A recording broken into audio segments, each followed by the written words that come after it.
Pledge of allegiance, flag. I pledge allegiance to the flag of the United States of America and to the republic for which it stands, one nation, under God, indivisible, with liberty and justice for all. Thank you. Meeting of the Wahoo City Council, Tuesday, May 28th, 7 o'clock p.m. Open Meetings Act is posted on the wall. More information is up at City Hall if you're interested in more detail. Call the meeting to order and ask for roll call. Stuart Creechy. Here. Shane Sweet. Here. Carl Warford. Here. Ryan Diaz. Here. Patrick Nagel. Here. Chris Rackle. Okay, we have no proclamations. Is there anybody in the audience that wants to speak to something that's not on the agenda? Okay, state your name and you may proceed. Yeah, my name is Walker Ludke, and I want to make two statements in advance of an article that is on the agenda. One of them is an email dated on January 31st of 2012, sent to Lauren Lindahl, Marine Caddy Freeman, the mayor of Wahoo, from Melissa Harrell. It says, item of note regarding the city of Wahoo's control over the Wahoo Airport Authority. The Airport Authority is an independent government body. The city granted this authority the right when it authorized the creation of the authority many years ago. By creating the authority, they authorized the transfer of all use and control to the Airport Authority from the city. The authority has the power to acquire real property, to sue, to make contracts, charge fees, and rentals. They can do these things without the city council or mayor's control. The authority cannot be fired by the mayor or council as other city boards can be. And another statement that I want to make, February 13th, 2012, approved Airport Authority Board meeting notes. Patrick Burke stated the FAA will not either approve nor reject proposed minimum standards, but will only provide comment. Another important thing to note is the Federal Aviation Administration circular advisory on 12/7 of 2023. Minimum standards are optional for airports, but the FAA recommends their use. The criteria for these standards are those of the airport owner, not the FAA. Good. Thank you. Thank you. It's not an action item, so we will move forward. Comments from the public on the North Chestnut drainage issue? Who wants to speak to that?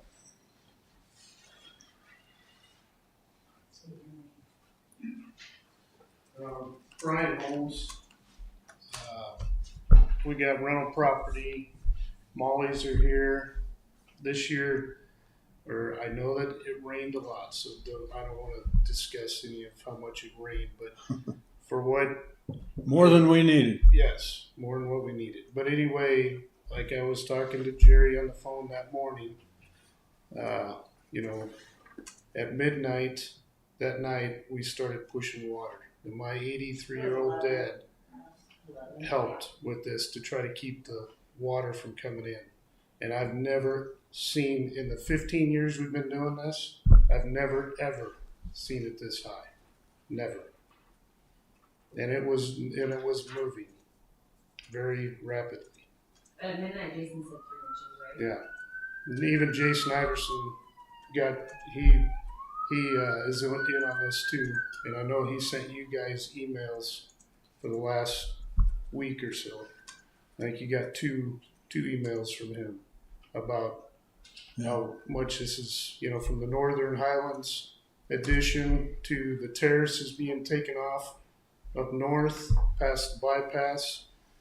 To me, those terraces slow down water.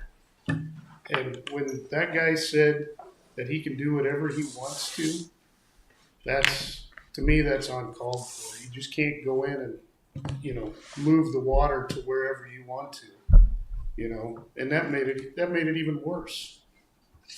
you know, and even this water study, you know, this water study even shows it right here.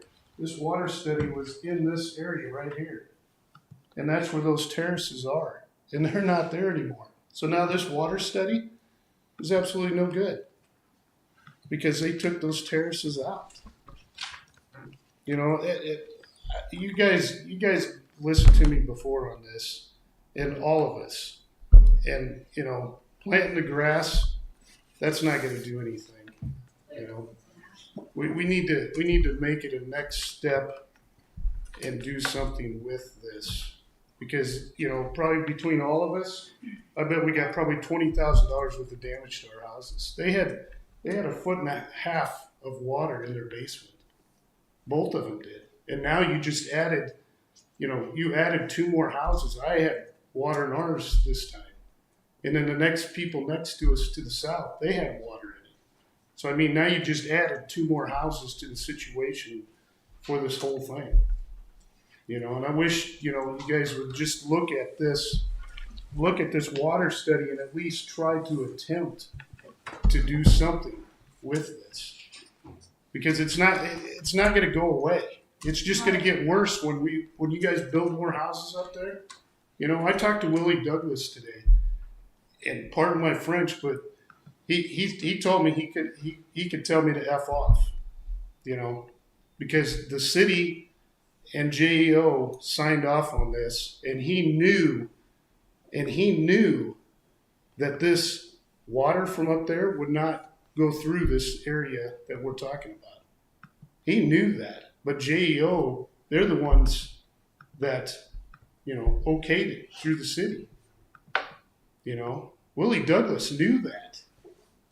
I've been talking to him a lot, and he was supposed to call you guys today. I don't know. I'm sure I didn't get a call. But. So he was going to call you, and that's what he was going to talk about. You know. So I mean, you know, what do you guys see? You know, you guys knew that there was water going through there. We got to do something. And you even told me, Jerry. You told me that we do have a water issue problem there. We need to fix it. We need to figure out something, you know, to do this.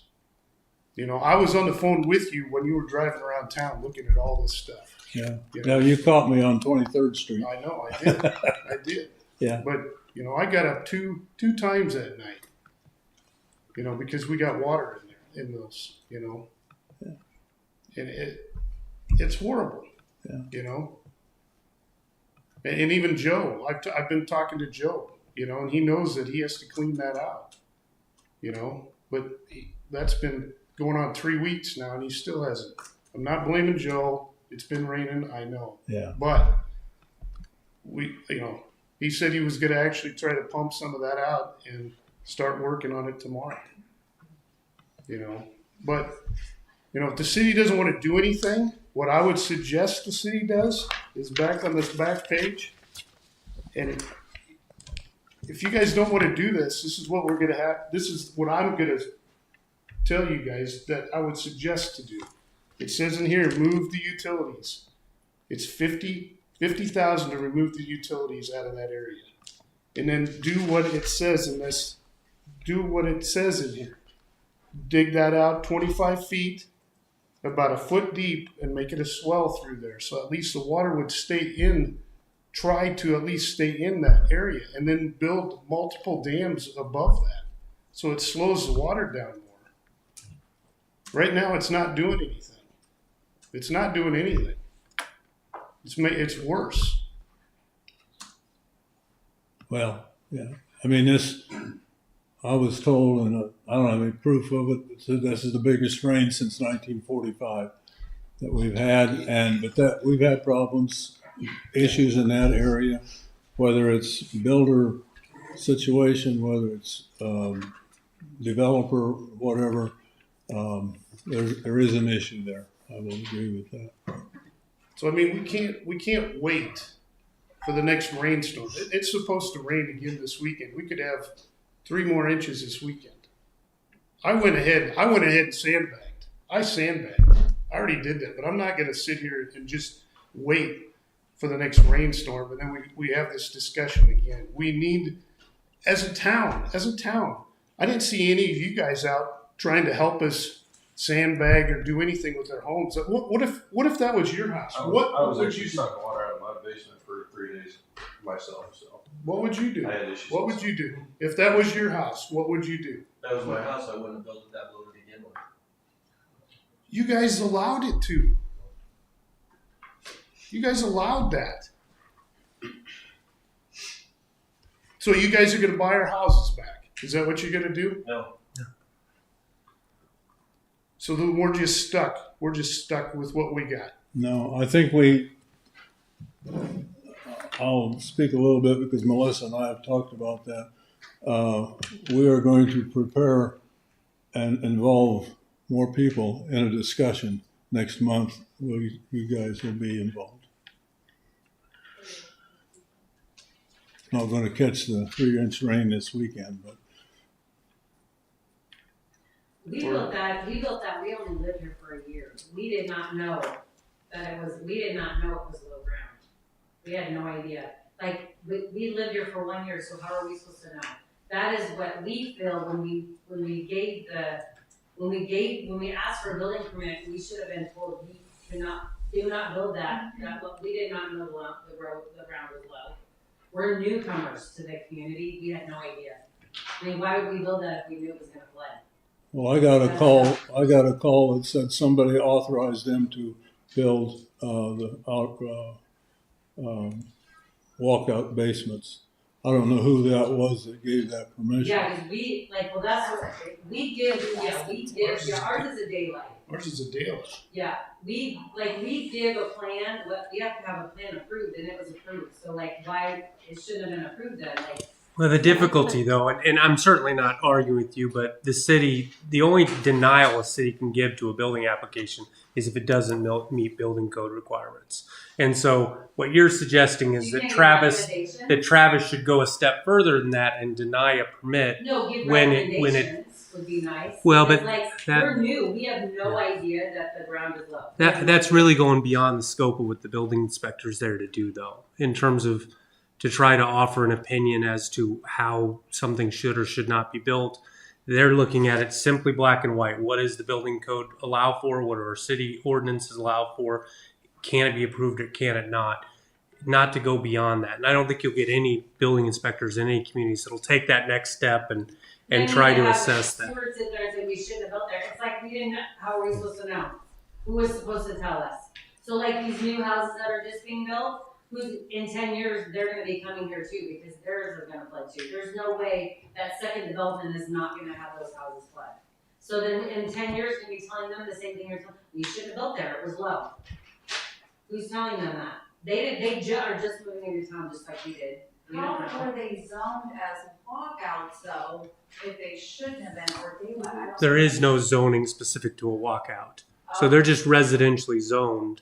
Whether it's a walkout, a daylight, zero level, doesn't matter as it relates to zoning. Travis, when the city, whether it be Travis or his predecessor, when they're looking at it, they're saying, okay, does what you want to do meet the zoning requirements? If it does, we have to allow you to do that use it for whatever that is. Then he looks at it as, okay, when you put the plans together, does it meet the building code requirements and our city ordinances? If it does, they have to issue the permit. And it's as black and white as that. Now, what a person can do is, as a community, you can add additional building code requirements, restrictions, and the like that are beyond the building code requirements. But, and we do in certain instances, like as an example, building code doesn't necessarily say you have to have licensed electricians and licensed plumbers and the like. That's an extra protection that the city has adopted an ordinance to go for, to try to make sure that if somebody's doing work on a particular property, that they're qualified to do so, right? That's just an example of going a step further than that and reading it into the regulations. So to your point, can the city say and impose an additional restriction to all properties that are in a particular residential class? They can. You're generally reluctant to do that, though, because what may be good for your property may be very restrictive for somebody else. But and they so it can't becomes control the difficult. developments that are happening, and that's affecting us. And As even the Willie developments that are Douglas, happening. Willie Douglas said that wasn't set up for that. It drains into that pond, and then it drains right into that creek. Yeah, and the thing I can't answer to you, not being an engineer, is It doesn't did matter. someone It's mess common up? sense. No, It's but did common someone? sense. So when the city, again, just like the building code, when a developer comes in, a developer under subdivision regulations has to have an engineered stamped plan that says, based on the drainage study, it won't worsen. It's not. They can't be obligated to correct an issue, but it's not going to worsen that. The city, They again, just with an worsened- engineered stamp, It there's. just made it worse. You guys Yeah. just did this. What? You guys just did this. But what I'm saying is, so and the back there was terraces here, Yeah. and you guys took the terraces out. But again, You you keep can't saying say- you. We didn't do anything. The city. A developer presented it. A developer had an engineer that met our regulations This is a that farm. says. This is a Yeah. farmer across the way. Well, so a farmer, that's not a regulated activity by the city. The city doesn't issue building permits if somebody wants to put a terrace in or not within an But then that agriculturally creates zoned more area. water. It's diverting But that's the a water to civil whatever its issue. place. So I got a call. I've gotten this week because all the floods. I've gotten 4 calls in the last 3 days about surface water drainage disputes, where one neighbor said, "Water, this person did something. Water's coming onto me. I want to sue them." And the reality is that's a private party transaction. If somebody did something and caused you damage, you have a lawsuit against them, right? That doesn't involve in those situations the county as the responsible party. Yeah. Well, and the Douglas, and that's what I was speaking to. The Douglas thing is, look, the city doesn't have in-house engineers. The city, under its subdivision regulations, like everybody else, says you have to show us through an engineered stamp that it's not going to create a worse problem. You disagree, obviously, with that engineer who wasn't JO, it was their engineer. But I mean, yeah, but who said no, it's not going to make it worse. The city in reliance on that, just under its regs, says, okay, if the engineer certifies it's not going to make it worse, we have to accept that, right, as a condition. We can't go a step beyond that and say, well, the engineer said it won't make the situation worse, but we think it will, so we're going to deny the application. Because that person, if they can show they've met our regs, would then turn around and sue the city for arbitrarily and capriciously imposing a restriction on them that isn't in our regulations, right? And so I get your point, which is you think somebody messed up around the way and the city, as the safekeeper, should have done something to stop it. All I'm saying is the city followed its regulations, right? And that's what the city has to do. You're telling me that pretty soon the armory is going to get flooded because of this whole situation. Koo got water in his place, Yeah. and he never gets water in that place. Yeah. You know, so it's just gonna continue on. And It's that's the gonna public create policy more. question of at what point can the city A, afford to through budgeting the funds, and B, allocate then the funds to address an issue. And that's really what it sounds like you're wanting as a capital project, right? You're wanting to allocate significant resources by the city to do something that will improve the situation, right? That's what we've And been but asking the for problem the is there's last a budgetary 15 years. process for that, right? The city can't just take $100,000 because one, it doesn't have it, but legally it can't do it, and just take $100,000 and allocate that to a project to deal with it immediately. It doesn't have the sources, and that doesn't follow the State Budgetary Act. You have to budget it, you have to plan for it, you have to do all But these we've things. been- It has to be engineered. All of those things have to happen. We've It's been just talking the- about this for the last Yeah. 15 years. Yeah. Wait, how many more years does it take to plan? But I know, and again, I'm not disagreeing with you at all on this. I'm just saying, obviously, the city paid for the engineering to be done and to have an assessment done. The city is following option number 2, which was the less capital intensive and less costly option. That's what the city's saying is we're going to see if it works, if it helps.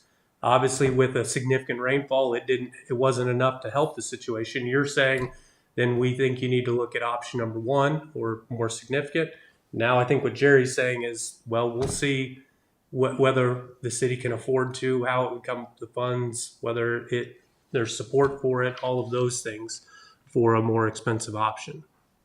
So Because how that's long- what you're pushing for, end of the day, How right? long is this going to take? Well, I mean, at a minimum, if there are no grant funds, and again, I'm not saying there are or grants. not, but if There's there, grants. well, but again, if there are none, then one would assume that there's going to be a practical question of the city might not be able to afford it. If it's the engineer assessment and the estimates are high enough, The city, with its levy restrictions and everything else, might not have the ability to do it. And so that's where a lot of projects are out there, and they're entirely dependent on, is there a grant that could help shore the financial gap to actually get the project done? Until that happens, that project sits as a priority, but one that there's nothing you can do about There's it. a lot more taxes coming with the second phase, which is gonna make it way worse. Yeah. And again, I'm not speaking to if it is financially feasible, if it is not, what grant funds is or aren't available. I don't know any of that, Last right? grant we had, though, Yeah. Can I explain that? Yeah, the grant. Okay, so we did get a hazard mitigation grant, which came through FEMA. And when we applied for that, there was a cost benefit ratio. So the cost of the project has to create this, and there's a minimum amount.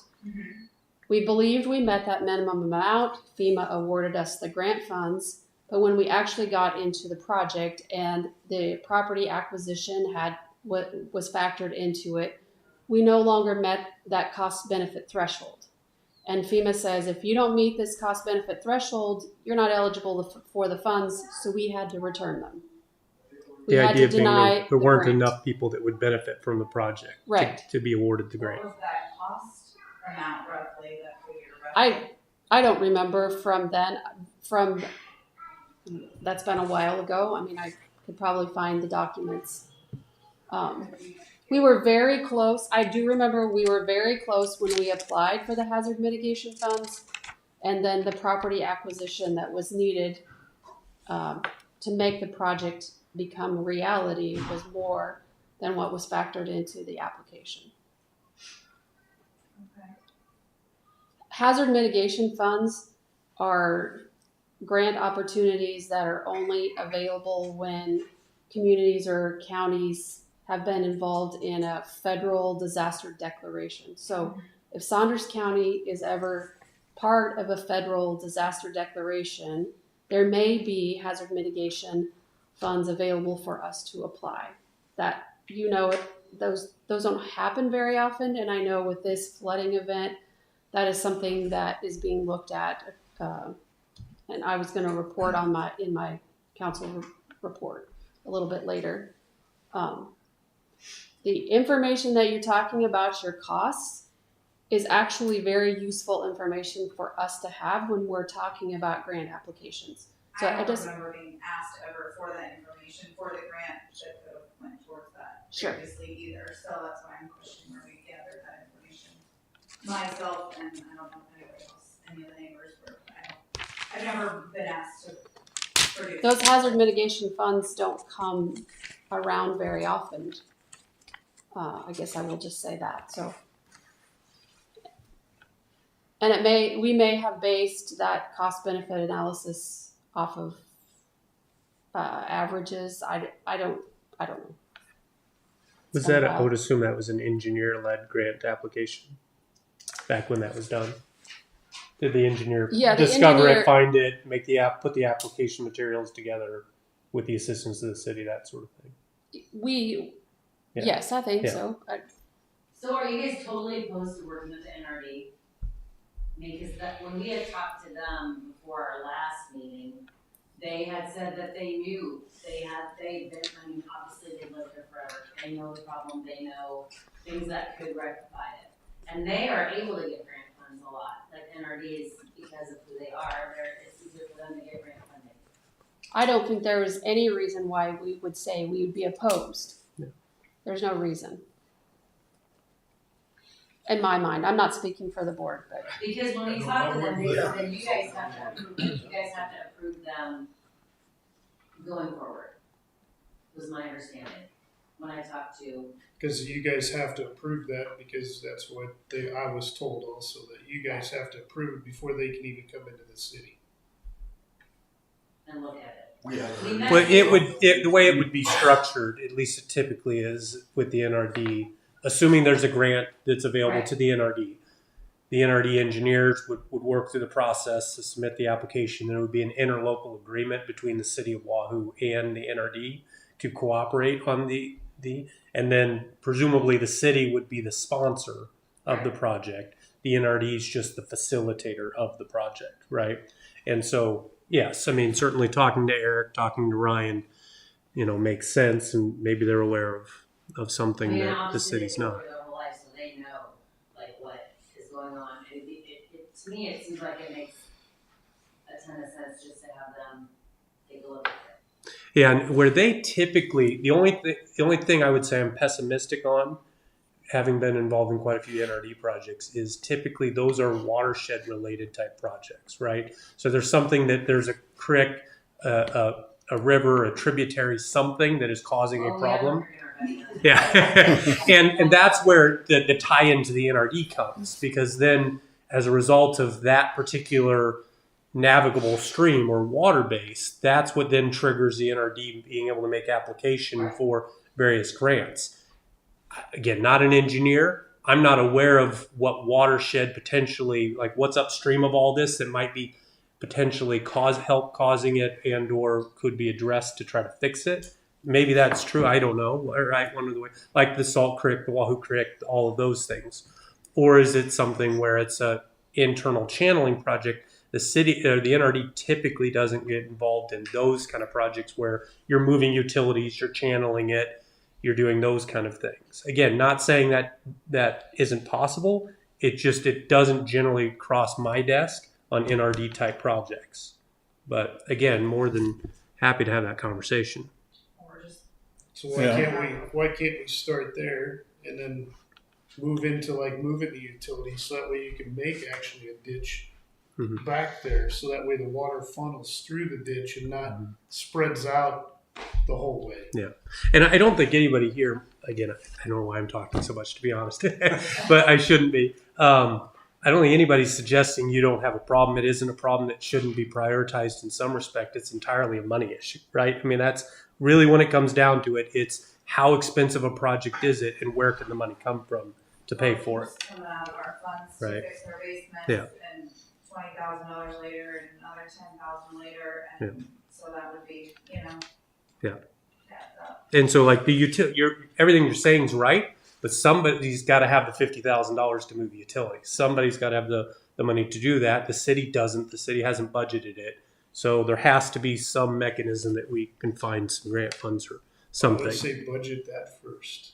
Yeah. Move the utilities so you can. Well, make a I mean, ditch. I think we talked to NRD and have them figure out what needs to be done. Maybe they can come up with something that I would say that would be the first thing to do. Just talk to them and see if they can figure out where the issue is. Because, like I said, with the second development coming, it's going to be even worse. So I just want to make sure that you guys all understand the 23rd Street retention basin. Because I've heard you talk about that pond on the south side of 23rd Street several times.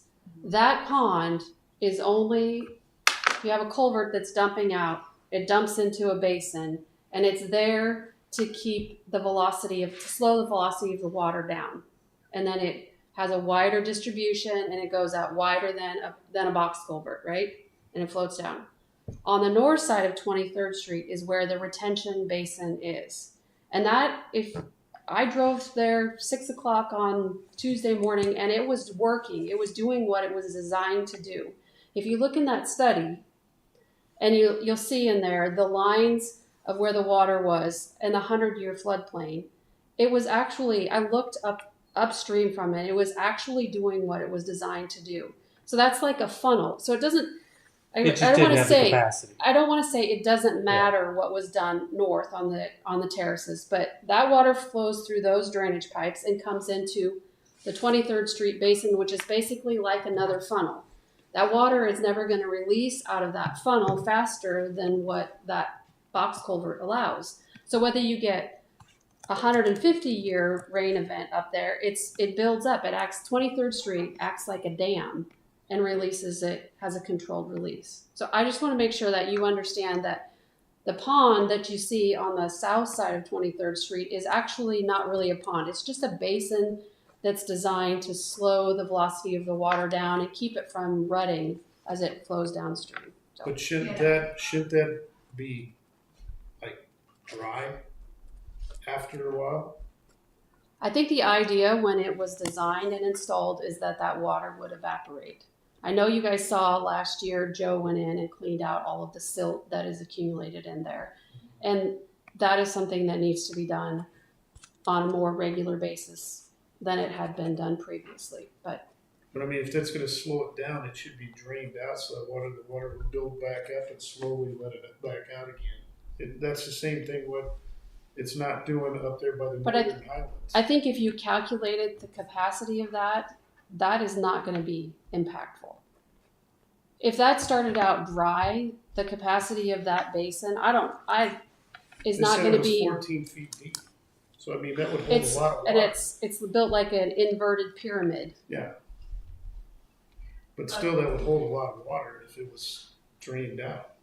Same thing with that could be. that 3-acre pond that they keep talking about. But I drove past there yesterday, and there's still water in it, and it's supposed to be dry after 48 hours. I've read that. You know, so I mean, if it's full, it's not going to hold back any water whatsoever. It's just going to go over the top. It's not going to slow anything down. Also, when you drove by at 6 o'clock in the morning, we had obviously added a few more inches, but I mean, this was our house at 1116, and we're completely underwater. That was a picnic table. I mean, and that was only 3 inches of rain, and it was completely in the house. So 3 inches of rain isn't the same as a 100-year flood. So this is the same thing, you know. I understand the end result was much larger than we've seen in years. That was awful. But we repeatedly do the same song and dance and have the same conversation each year and get no different results. So, I mean, our patience is ran out. Do you know? I mean, No, sorry. well, you were talking about the NRD. You probably know I'm on that board, and I'm on one of the committees that your ask would probably go to. I've seen the agenda for Thursday morning, and it's full because of other areas that they're responsible for been flooded. So that will be the priority there. But to get something put together by Thursday morning for this is too soon. But I'll try and get a meeting scheduled in the next week, next 10 working days or whatever, and see where we're at with the NRD. And then what you got planned can follow that. So you need to get the right people there at the right time. Jason Iverson mentioned in his email to me that he had a developer from Olson that had rattled off all of these projects that could be done for significantly less. Does anyone know who that is? Because I would like to have that contact information. You can have the Jason. I can talk to him. I did email him that, but I would like But I to can get that. talk to him. He was going to be here tonight, but he had other things. But I can find out who that is. Because I know we did talk about that. You know, I know I talked to you about that. Getting a different engineering firm just to come in here and give us some different ideas. I mean, Jason wants to sell his property in the next couple months, and that's what's stressful, because you can't, it's hard to consciously sell it to somebody else knowing it's gonna flood. Are those improvement projects, are they lot driven? Meaning you're building up the backside of your property, you're building retaining walls, all that? Or are they on the city's side? Which Do you know? projects are you talking Like that about? Jason's talking about in that, or do you have That's any what I don't That's know. indication? We didn't. that would be on our property. Okay. But we were also told or asked what we've been doing to protect our own properties. I mean, the water was when it was going up over my mongoose. I don't know how tall I'm supposed to like sandbag it before a rainstorm. You know, that's not practical either. But we were also told sitting through one of the countless meetings that if we did anything to reroute water, that we would be held liable for it. So. But here we are, you know, with the Northern Highlands, they're directing all that water down towards us. The farm taking those terraces out. JEO raised their lot up. Chipper Fields, they raised their lot up. Yeah. You know. Yeah, and I would tell we you from the city's we raised our perspective, property up 10 feet and call it good. and the city similarly, if it meets the regs, it issues the building permit, right? And what your point is, there's another step to that. It might meet the regs, but it's going to cause me hardship, and that's where you get into the civil dispute of, hey, my neighbor did something that caused me damage. I'm going to sue them, right? And that's what they would be risking. JEO You'd be directed risking. all of their water Yeah. coming out of the parking lot right into that ditch. Yeah. So you could actually sue JEO for that. You could sue the farmer for that. You could sue. Well, it'd be Willie you Douglas for suing him. Well, Yeah. yeah, We but wouldn't sue them. Yeah. You're Well, one, no. you got that. but I'm just saying you could go around and sue everybody for that. Yeah. You know, I mean, is that what we got to do to get things going and moving in the right direction, or what? I don't get what. Yeah. I don't understand why we can't come to a conclusion on what to do here. I mean, I took a picture of this today, and it comes off of Walnut Street, and it acts like a dam across the whole place. It goes around the whole thing. It's built up. We talked about this. You guys were going to come in there and dig that out. I've been trying to get Joe to do that for the last 3 weeks, I said. And even last year he was supposed to do this because you guys agreed to that. And it still hasn't been Well, done. in 2022, that was gonna be the Solution. that was gonna be the temporary solution in 2022. And even Joe said that it comes across and it humps way up. And when it humps up, it's going to spread out. And Joe said he was going to go in there and level that out and get that other stuff out of there so it would run through there in a decent channel. And we talked about that. And we agreed on that. That's what I don't understand. Nothing's getting done. Nothing. So that's why I'm saying, move the And I will say utilities. that's not entirely correct, right? I mean, obviously, you had complaints. There was significant money spent for engineering. Engineering had plans. City allocated time and resources to follow plans.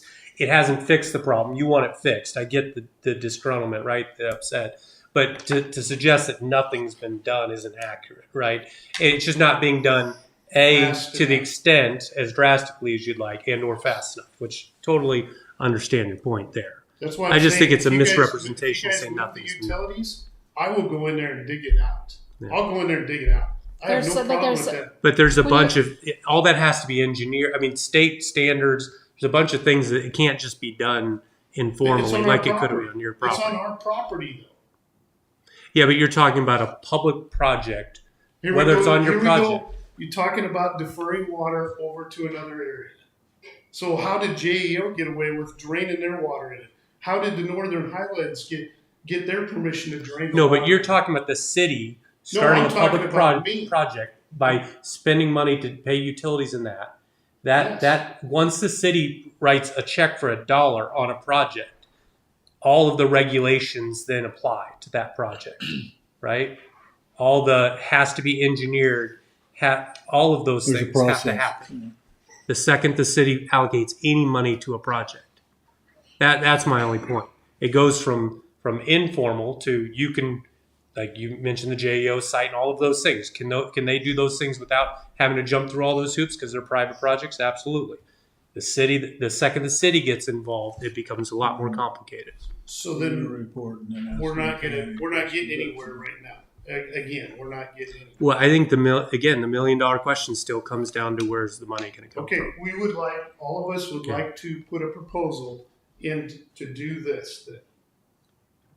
Put it in the budget. Put it in the budget to do this. Yeah. 600 and whatever it is. And I'm not the budget person, but I'm assuming Melissa will tell you that can't happen. The city doesn't have the ability to allocate that in a single fiscal year for the next fiscal year and just add that to the budget. That's why we need to have the NRD look at Yeah. it, see if they can get a grant.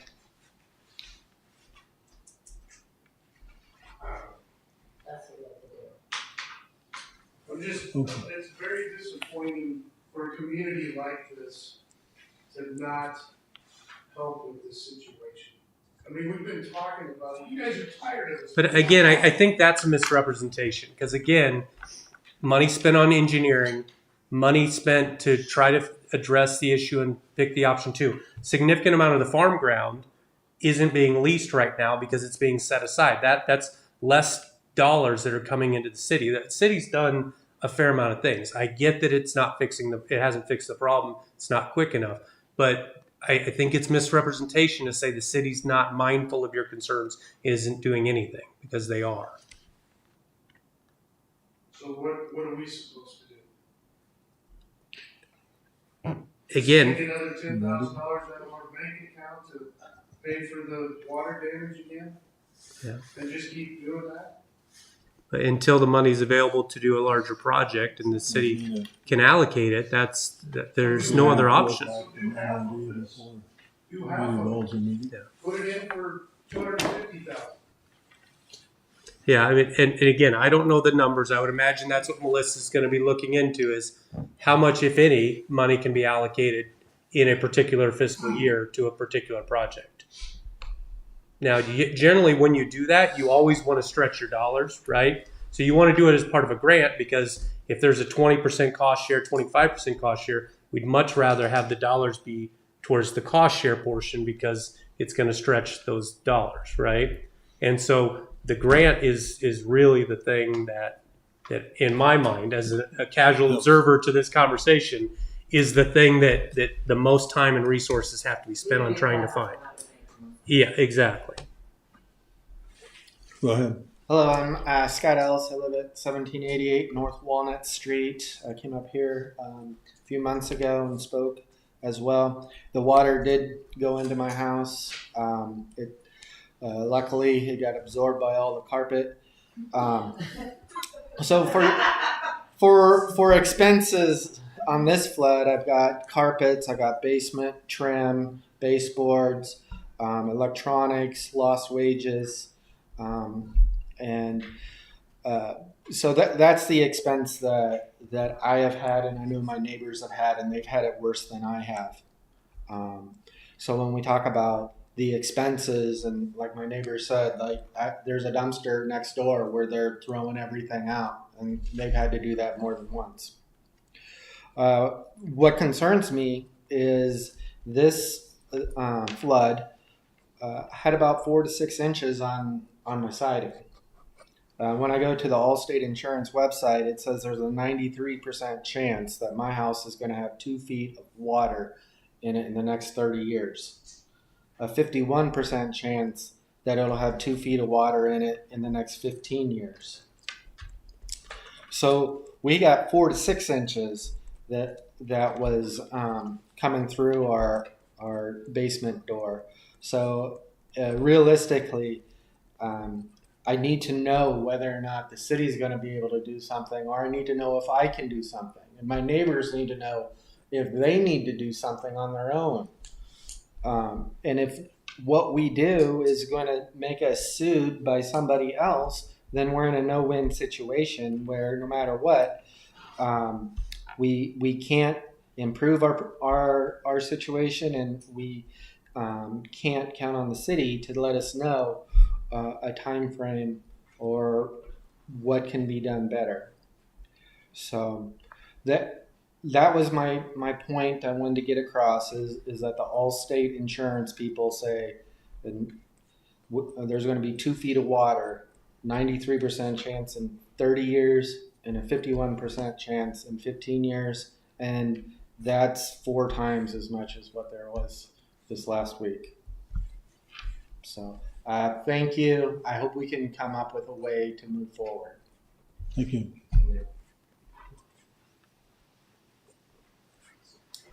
Okay. I know last year, the previous time we talked about having a meeting where everyone would be invited. I do have a date picked. It's reserved here at the library on June 27th from 5 to 7. I just picked a date because it's something that needs to happen, and I will be sending out invitation if you want to share that with your neighbors. At the library, do the time? 5 to 7. 5 to 7, and I guess the way I don't have the structure laid out, I don't know who all would be invited. I would think that possibly NRD, if there's a possibility for grants. I think having some of the questions that you just brought up, Mr. Ellis, is that right? Would be try to work to have some answers and just to have some conversations and not such maybe a formal setting about possible solutions. Thank you, Melissa. Thank you for setting that date. Okay, thank you. Appreciate you coming. We know we have issues, we being the community, and in particular, you guys that are living along there, so. I will, find out from the NRD, yet this week, if there's, any possibilities, they would probably be invited to this meeting too. Okay.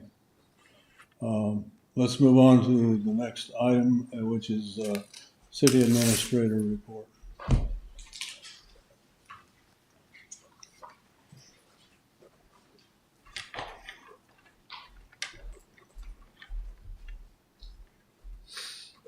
Okay, I know it's only been a couple of weeks, but since I did this last, but I have a few things to share with you. On May 22nd, we did do a preliminary review of the preliminary downtown stormwater results, and that will be presented to the street committee towards the end of June. On June 12th and 13th, there is a public information meeting scheduled on proposed Highway 77 U.S. Highway 77 improvements from Wahoo to Fremont. We got this in the mail today. There is a website link on the back, but at this point, when I tried it today, it was not working. I did call in DOT to let them know, but I posted this on our social media account, and I really, as I put in the social media posting, the best way to hear the news is straight from the horse's mouth. So if you're interested in this project, I would encourage you to attend. It's a open house style on Wednesday, June 10th from 4 to 6 at the Meade Fire Hall, and on Thursday, June 13th from 4 to 6 at the Pahaco Lutheran Church in Fremont. So, North Highlands Phase 2, again, the underground work is completed. We've talked with the contractor. They'll be late summer. We'll be working on the paving. Other things going on, the Census Bureau released their annual estimate for population counts recently. Wahoo's population for mid-2023, what I should think is July, was 4,987. I know we've had a lot of conversations, or at least Jerry and I have, about the transition from city of the second class to city of the first class, and I had some questions about what exactly is the population count that triggers that. I interpreted the statute differently. Jovan suggested we contact the Secretary of State. Is that right? Mm-hmm. And they issued it was kind of an informal opinion, but that the official count would be the 2030 census. So we're going to go with that. And unless I'm told otherwise or directed otherwise by you guys, we will wait until the 2030 census population comes out before we work towards that. We'll be preparing for that because we expect that will happen, but we won't be making a change before that count is released. The housing study, Teresa Klein and I put together a list of individuals who are actively involved in housing issues in the community. We have developer, builder, real estate agent, and employer representatives on that. They're going to be meeting a couple times in June to provide information to the group doing the housing study. We hope to have a draft study completed by the end of June with a final to be done in July. Just as a reminder, the city did not pay any money for that. That was something that the Economic Development Office appealed to the County Board of Supervisors to participate in the funding of that, which they did. I think it was about $7,500. At the May 20th meeting of the Airport Authority, the authority adopted amendments to the minimum standards for commercial operations. There were basically two changes. In summary, the one change would allow an itinerant operator, such as an honor flight or a special aircraft, that previously would not have been allowed to conduct those operations because they charge a fee for their service. This change will make that they can operate 3 days consecutively in a row, but not more than 6 days in any calendar year without actually going through the process of getting a commercial aeronautical operation approval from the authority. And the second change that would change is specific to commercial aerial applicators, which would allow them to construct a structure as approved by the airport authority to accommodate their business. This was a change from the word facility, which was interpreted to be a building, and a permanent spill containment pad. The two operators that are located on the airport do have the facility, meaning a building and a permanent containment pad. So what this change means is that an aerial applicator could apply for permission to commercially operate on the airport and be required to invest in only a permanent containment pad and no building. Prior to the approval of the amendment, all of the current commercial operators, as well as members of the public, were given a 60-day window to comment on the changes. And the last is the May 21st rain event. We are still in the process of compiling our damage and loss information on this rain event, and I'll have a more extensive report for you in a future council meeting, but a couple things that I want to share. We did talk with Patrick Hartman, who's a water resource engineer for JEO, about what kind of rain event this was. When I asked, there wasn't the official data that had been compiled yet, but based on some other data, which I don't understand which data set is official and which is not, but it reported that 6.5 inches of rain fell, not feel, over 10 hours. And he stated that this would equate to a slightly larger than 100-year rain event.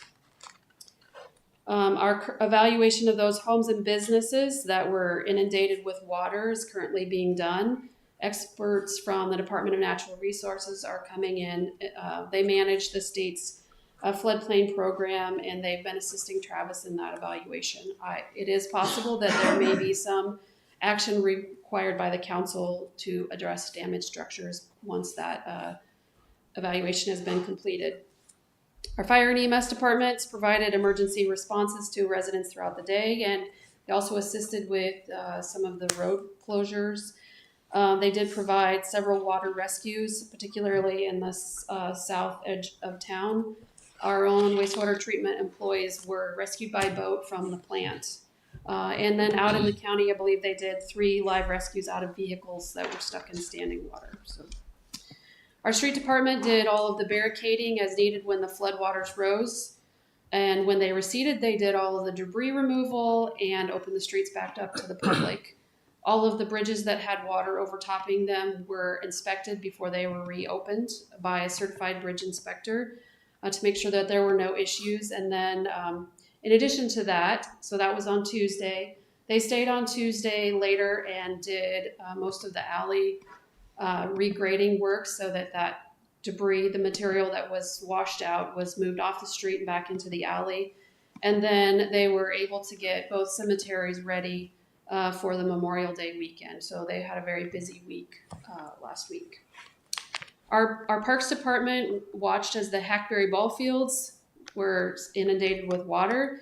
And then when they receded, they did their evaluation and made the repairs necessary, including reshaping a couple of fields and adding the agar-lime, the surfacing, and they were able to still host their Memorial Day tournament that took place on Friday and Saturday. And I know I heard that a team played at 10 o'clock on Friday night. That was a scheduled, that wasn't a makeup date. That was a scheduled time to play, 10 o'clock on Friday night, which means that they had a very good turnout for the tournament. So the Lake Wahoo Trail, I had some questions about how our recent projects fared in all of the water. And after inspecting, Kevin and Luke said they did exactly what they were designed to do, and they worked well. There is some reshaping that needs to be done on the trail surface, and then quite a bit of the crushed limestone surfacing will have to be replaced. As I said, the wastewater treatment plant was underwater. The actual structures, and Ryan kind of geeks out on this stuff, so he could tell you exactly what they're called, but none of the structures were actually underwater, and the plant continued to operate as it was supposed to. When the effluent, the discharge from the plant is under normal operations, goes through the UV basin, which disinfects the water, and then pumps it out into Wahoo Creek. When that, because the waters were high, the pump actually squirts it out the top and discharges it into the same water that it would have been discharging into otherwise. And that all worked the way that it was supposed to. There were some sanitary sewer backups in 2 locations in town. One was on Ruby Lane and the other was over on Cottonwood Drive. I know and Ryan and the Board of Public Works will be handling any of those claims that may come in. But it was discovered after the water receded that on the south side of the Wahoo Creek Bridge, there was a manhole cover that was under dirt.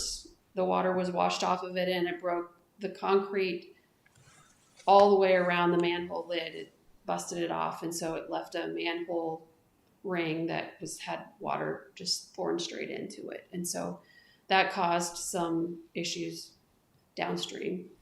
I'm not sure what the issue was over on Cottonwood.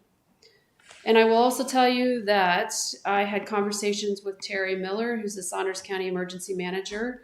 He has filed a disaster declaration with the state for Saunders County.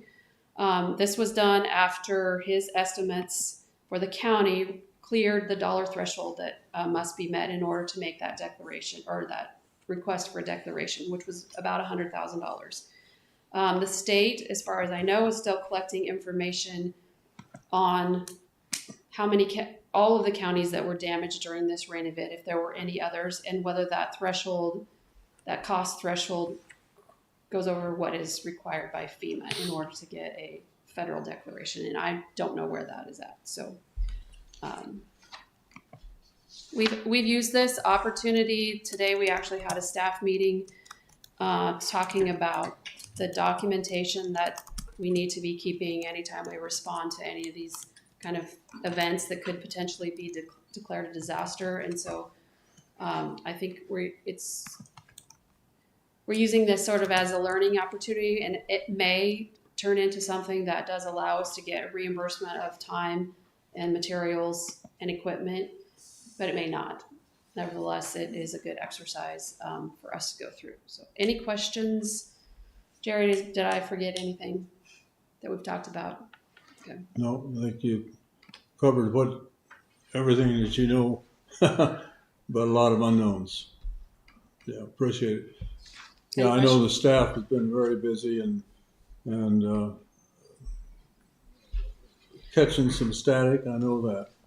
Yeah, I think at the end of the day, and we talked about this a little bit today in our staff meeting, there is a fair amount of frustration because our staff was really doing what they believed they needed to be doing to protect the public by installing the barricades, by doing the rescues, by going and getting people whose houses had water in them, around them.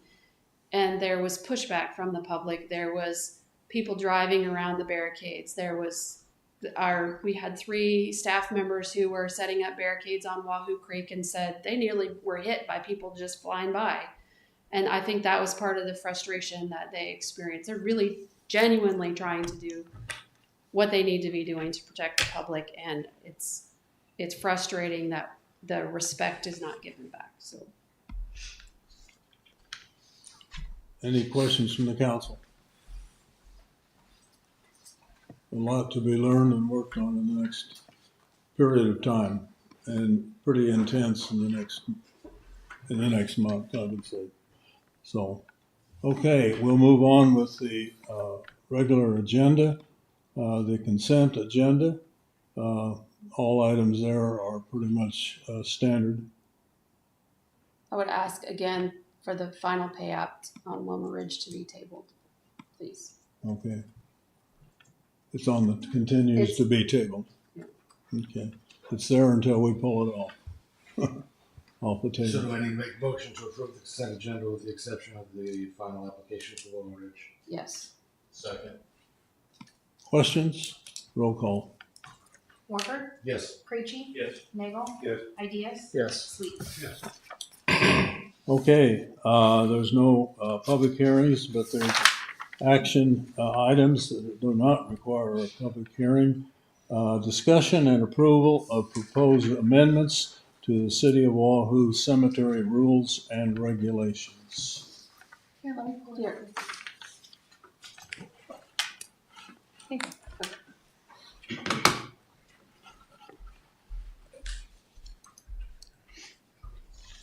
up. So I sent you all, hopefully you got this a little in advance, some proposed amendments to our cemetery policies. At our last cemetery committee meeting, we talked mostly about a potential expansion that we're hoping to bring forward in the future, but we also touched base on some of the things that we've noticed are causing some inconsistencies between my end of it at the office and Rich Keppel's end at the cemetery, and Joe's end is managing all of that. And this is really just an intention of trying to clean up some of that gray that existed in our current policies, make things a little more black and white, but also set it out in a way that is really manageable for specifically Rich and myself, since we're the ones that are dealing with the cemetery primarily in the day-to-day. I can go over it piece by piece if you'd like, or if you have any specific questions, I can answer those. I think, can you hit on the highlights of the changes? Yeah, so we really emphasized where it comes to grave openings and closings. We have had some recent issues with getting calls for grave openings less than 24 hours in advance. That's difficult for Rich to do, especially since he's kind of the only cemetery employee that we have. Sometimes he really is the only one who has the capability of going out there. And if we're called 3 o'clock on a Friday for a Saturday burial, that makes things not ideal. Along with that same is this line here that says all fees are due at the time of scheduling. Our current policy does not require that from the funeral homes. They don't have to pay at the time of scheduling. But we have had a lot of issues with getting paid from one specific entity, and it's been a continuing issue for longer than I've been here. And so in hopes of just kind of cleaning that up, we added that bit there. It's very common with other municipal run cemeteries to just expect that payment at the time of the opening and closing scheduling. We do ask that there's 48 hours notice, and it outlines the time specifically where Rich is in the office to be able to take those kinds of requests. As far as disinterment and foundations, markers, all of that is pretty much the same, just it's maybe worded a little less legalese and a little more straightforward. On the back, though, the decorations and ornaments of graves, there are some changes that we've made there.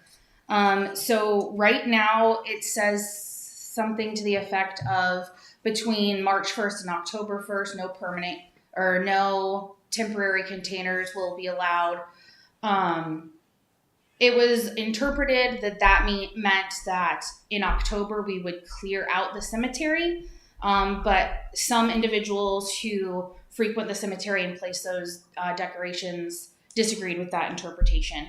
And so we had a discussion, Joe, Jason Blackwell, the assistant street superintendent, Rich, and myself, about why we would need to clean the cemetery up and what time frames made sense. And that's how we kind of landed on that March 1st through March 10th, and then October 1st through October 10th. The intention with that is that in that 10-day period, cemetery staff will remove any decorations so that we keep our cemetery presentable, so that we keep it to the same standard that everybody holds us to, that we hold ourselves to.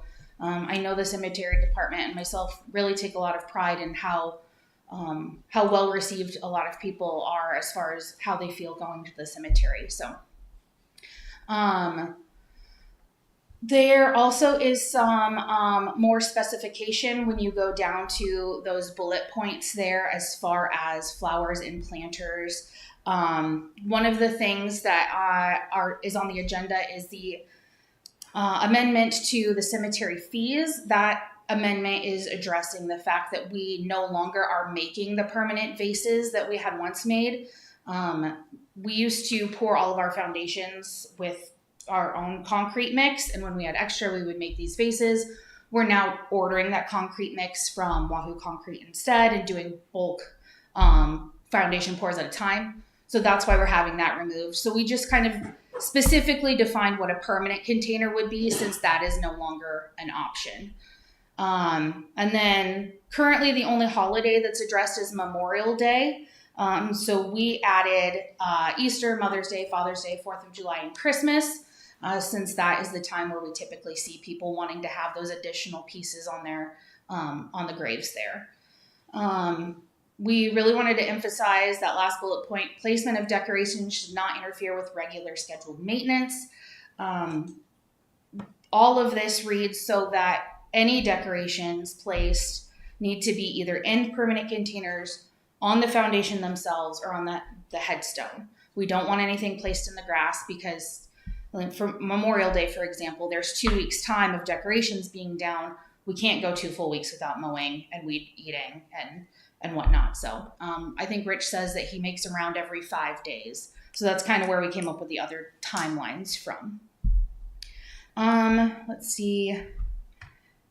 Items not collected within these timeframes will be discarded. And then the legacy concrete vases that were once sold by the city or installed by others, such as Wahoo Greenhouse, are grandfathered in. But they will be removed when it is evident that they have not been utilized for 3 years or become broken and unusable. A number of those vases that we did make previously have sat empty for a number of years. Not only is that kind of unsightly, but then they collect rainwater and they're breeding for mosquitoes. And Rich has started marking them so that we know how long that they've sat empty in an attempt to kind of help keep that cleaned up. We didn't have a policy in place previously about when we could remove them. I found this example from, I believe it was Fremont. That's the policy that they have, is the 3 years without it being utilized. So he would just walk around and make a mark on the bottom of the vases themselves so that each year he can know how long we've been waiting for them. And then when we've reached that 3-year mark, or because they're not the most stable, they're made from, leftover concrete, if they become broken and unusable, we would be able to discard them at that time to help keep it cleaned up. And then the last is just kind of an example of items that are not allowed. These are already items that are not allowed. We just spelled it out a little differently. Again, tried to move away from some of the, I call it legalese, but that's a little more difficult to read, and tried to make it a lot more black and white so that there's not that gray area for interpretation between us and the public. These were also sent to both of the local funeral home operators. Yes, and they were invited to attend this meeting to provide any comment. It was sent out about 2 weeks ago, just shy of 2 weeks ago. I appreciate the work you're done. So over the weekend, I was in Columbus, Schuyler, Wahoo's cemetery. We need to be proud of our cemetery. There was a lot of material that I'm sure you have to pick up within the next week. Yes. And unfortunately, that's kind of common with holiday decorations. A lot of people come out and place them and then are like, oh, the city will pick, or whoever owns the cemetery will come pick it up eventually.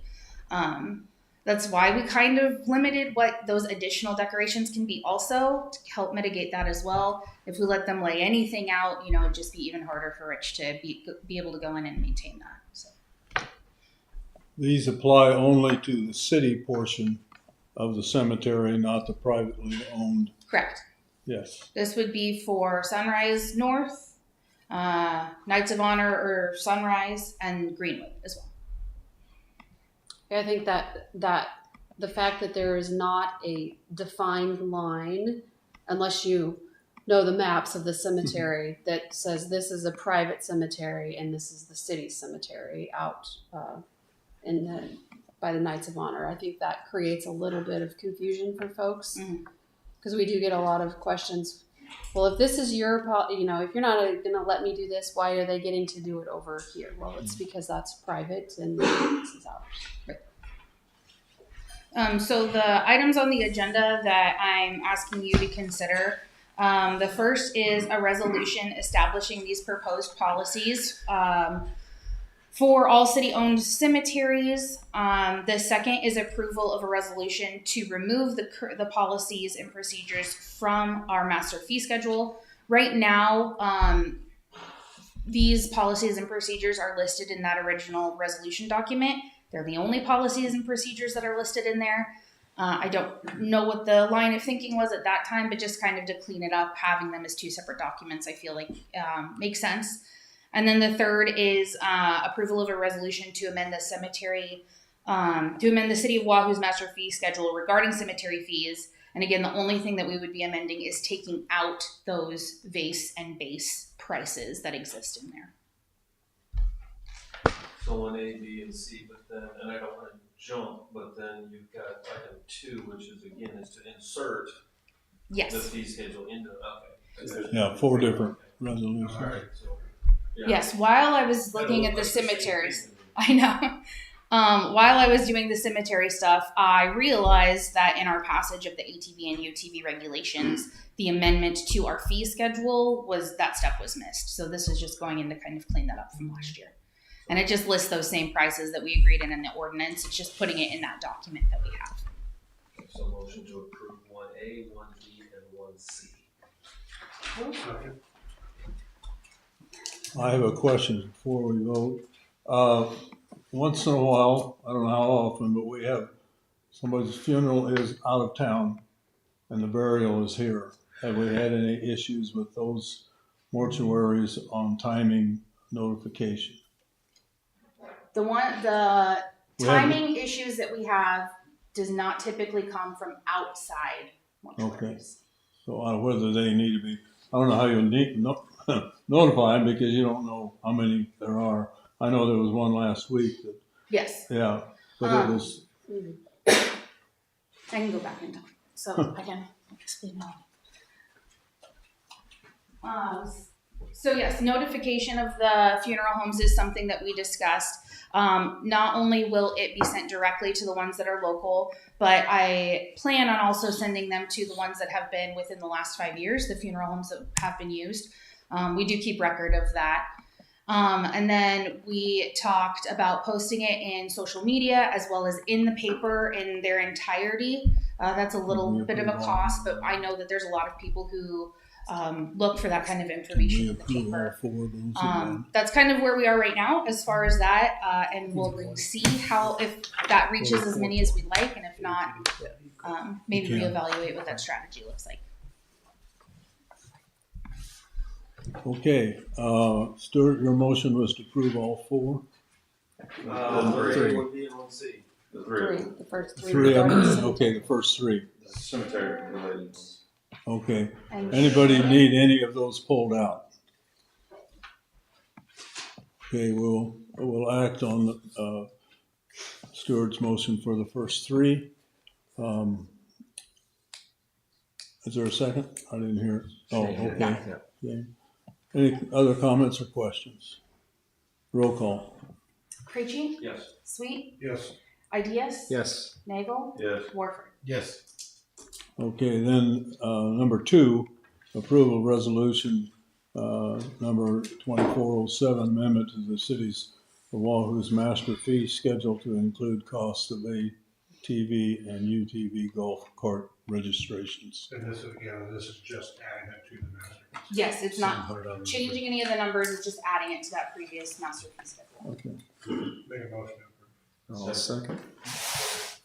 Give it a run. Motion is second. Is there any discussion?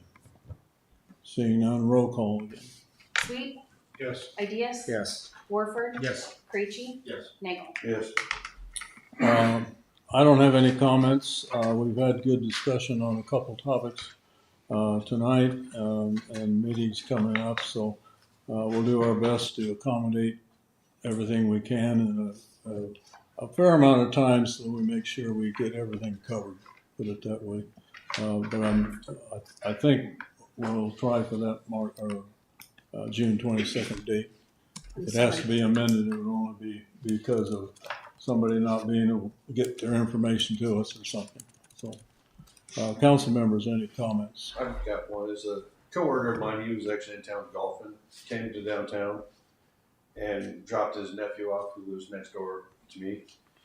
And as he was leaving town, he didn't realize that the old highway was closed because the only signage that says the road's closed is at 12th and Chestnut until you get all the way out by John Deere, so they had to turn around and come all the way back. Is that something that we could ask the state? Is it something they can have signs put down by like Pine, by the Cliff House, that says the road's closed? Yeah, it just says close to through traffic. It doesn't even tell you how far you can get. Yeah. Yeah, it's in. So I will tell you, we had conversations about traffic control and marking here in town, and that was what they were willing to put up. I will make a request that they put something. I understand the issue completely. Yeah, right. And then he came up, Yes, I understand the blended issue into my completely. place, that area. I will ask for them to put something maybe like at Pine Street or I'm trying to think where would be somewhere over there. I have had conversations with them about the traffic patterns that they have out there currently and the concerns. We've had a safety committee meeting where we talked about the traffic and the situation, and where you're only able to make, like, eastbound traffic has to turn left into 31st Street. And it's not an ideal situation when the people aren't slowing down. Again, they do not slow down. Department of Roads said they would review it, talked about completely shutting off access to that airport access 31st Street. And my response to them was, no, we are not going to ask the person who's coming from town going to Baumgart's to buy a bag of cat food to drive out on the county roads. That's a more dangerous situation. There has to be a better solution for managing the traffic there. I haven't gotten a response to that. It was probably not a great email that I sent, but to me that wasn't a satisfactory response, a satisfactory plan. They have the traffic counts. They know how many people pass through that intersection. They have traffic engineers on staff. I guess I felt like they could come up with a reasonable solution. So does that answer? I will forward that on and ask them to. That's all I could ask is ask them. All we can do is ask them. They say no. Well, at least we asked. Yeah. Can we put up our own signage? If we wanted to put like by the concrete plants, is road closed? Road closed ahead. We possibly could, yes. It would be nice to say at 109 if there was a way to get a letterboard or something like that, road closed at 109, so people think, otherwise you keep going, you're like, where? So you get all the way down to the end, like, now I gotta turn around. Yeah. I think there. And let people know you can't get to John Deere this way because it's the only way to get there, right? So it'd be nice if Lynch's is closed at 109. Message boards cost a lot more than the signs. Any other comments? I guess this is a general statement. I appreciate visitors here tonight, and that one thing I appreciate is you staying through the rest of the meeting, learning a little bit more about some of the processes and some of the things that the city has to do. You don't think about cemeteries and burials every day. Most of us don't. So, but another topic from the standpoint of cemeteries, how many more cremations are we going to have in future years? They're picking up. I mean, there's getting to be more of them with distant urn, and some of them aren't even buried out here, they're flown over or something. So that's a discussion. How much property will we need for the next 30, 40, 50 years? Because we're running out of space. So anyway, if there's nothing else, I entertain a motion to adjourn. Second? Motion carried. All in favor, stand. I'm gonna run again, try to get some job in travel. Thank you.